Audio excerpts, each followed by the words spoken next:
We'll just take into consideration we've just completed the landing in Leyte Gulf up at Tacloban and Dulag, instructed by General MacArthur, who commands the whole southwest Pacific, and we're slowly travelling away from the landing scene when we were attacked by some aircraft, and one hit an American cruiser and she was put out of action and was towed away with the support of a destroyer for repairs.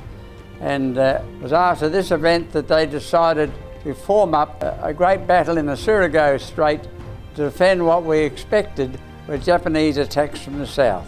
And as General MacArthur requested, and our Admiral Kincaid was in charge of the whole fleet, he directed Rear Admiral Oldendorf to arrange the battleships in formation. 6 battleships, 8 cruisers at the top of the strait, with the left flank cruisers and right flank cruisers either side of him, and with at least 27 destroyers divided into many destroyer squadrons. There was one squadron of destroyer kept above the 6 battleships to protect them from any attacks from the north. The others were given virtually free range, so with the 5 of them steaming around in all sorts of places waiting for the Japanese to come up the strait. When we got to Shropshire from England, we picked up the latest radar that they had developed. And just to give you a comparison, they were picking up other ships at about 60 miles. We were picking up at 180 miles away. So we had the top of the line radar equipment on the Shropshire, where the American captains were saying, listen to Shropshire's radar. They didn't say that. Listen to Porthole's radar. Our code name was Porthole. And that was really magnificent, because we picked up the first fleet coming through the strait. Just before this occurred, of course, there was a little bit of action just below the strait, because some of the torpedo boats were stationed there by Oldendorf were shepherded away by the Japanese destroyer Shigura. So one of the American torpedo boats was so badly damaged, which had been allocated until the time that the Japanese fleet came into the arena, could not pass their signal on for about half an hour, which they did, I think it was 26 past 12 in the morning. So they were attacked by the torpedo boats. Then there were 39 torpedo boats stationed above, below and in the strait in preparation to do as much damage as they could. Well, they certainly attacked, but their attempts were rather futile in the middle of the night, because 10 of them were put out of action. One was finally sunk. The first indication that they came through the strait, and I know that it was our ship, the Shropshire, that picked it up on her radar.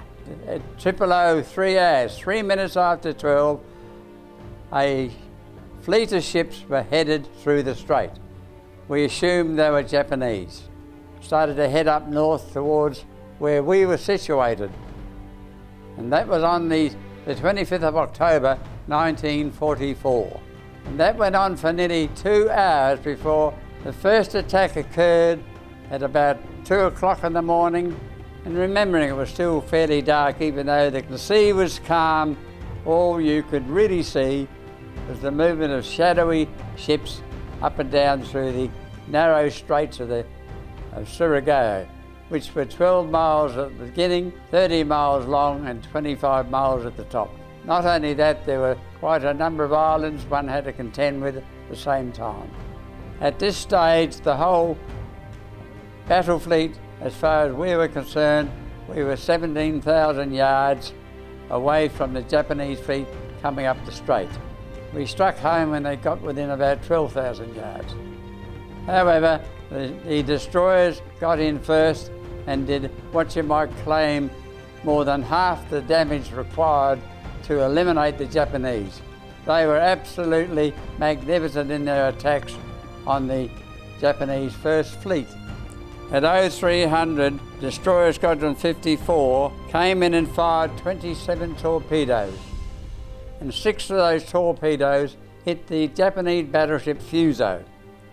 Within a very short time, the battleship exploded, split into 2, and just drifted away with hundreds of men in the water, which we have to assume most must have been killed by the explosion. It did not sink at that particular time.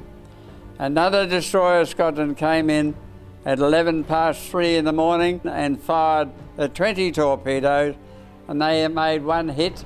Another destroyer squadron 24 came in and fired 14 torpedoes, and she made a hit, and the other 3 destroyers of that particular squadron, 2 were sunk and 1 was disabled and left floating.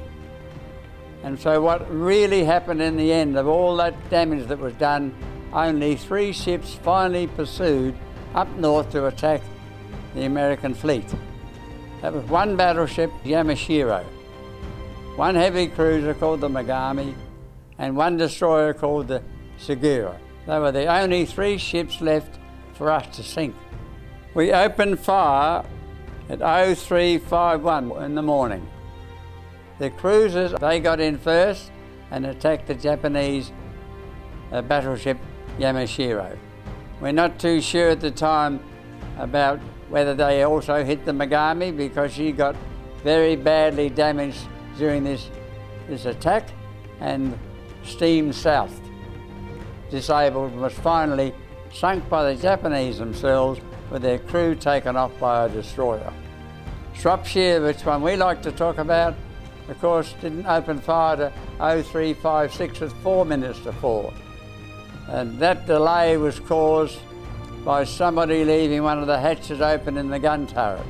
And now if you leave a gun turret door open when the guns go off, you're liable to do severe damage to all the members within the turret, probably death. So whoever did it, we don't know, but there was a delay of 4 minutes.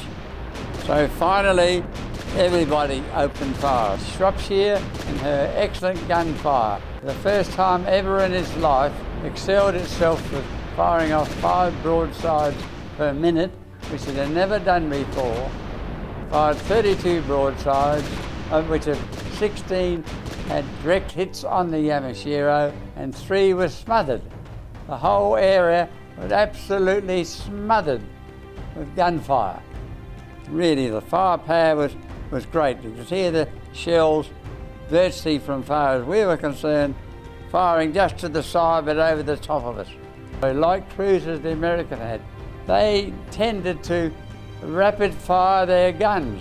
Instead of broadsides as we did, boom, they somehow or other appeared to be doing 1 gun at a time, very close.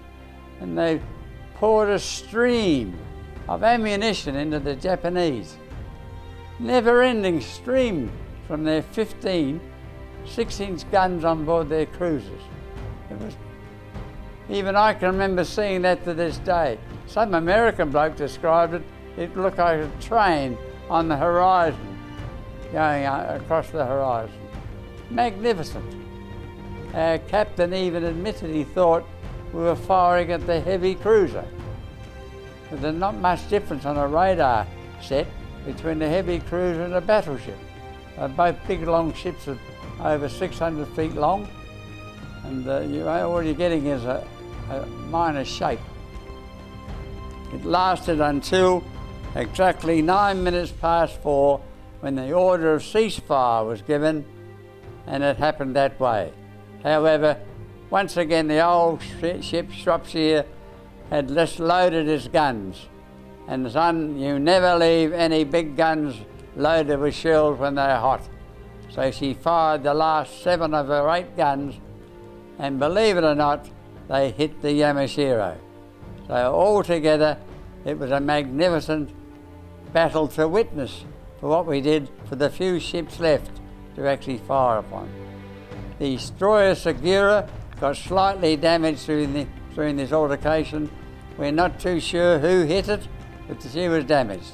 But she sailed now south, and strange as it may seem, when she passed the 2nd Japanese battleships, which had already decided to turn around and leave the scene, she passed and didn't even tell them what had happened. They just passed the normal naval signals, and off it went into the blue yonder somewhere. The Yamashiro finally sank at 0419. at 10 minutes after the battle ceased. The Fuso, which was already badly damaged and exploded into two, finally sank at 5 p.m. that day. And it was reported from the Japanese after the war, they think it was the boiler that exploded her, not hitting the ammunition. Because if they'd hit the ammunition, it would have shattered her. Naturally enough, we were most concerned about the number of bodies floating in the water and the debris. In fact, you might say the water was covered with debris and dead bodies, but they disappeared rather quickly. Only 3 Japanese elected to be pulled up by the torpedo boats and saved to live another day, which was pretty amazing.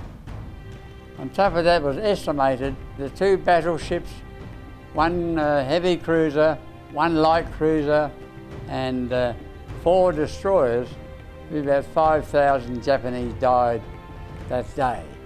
Eventually, the 2nd Japanese battle fleet of 7 ships just cruised out of the strait and didn't last many more days before the bombers got them, the destroyers got them.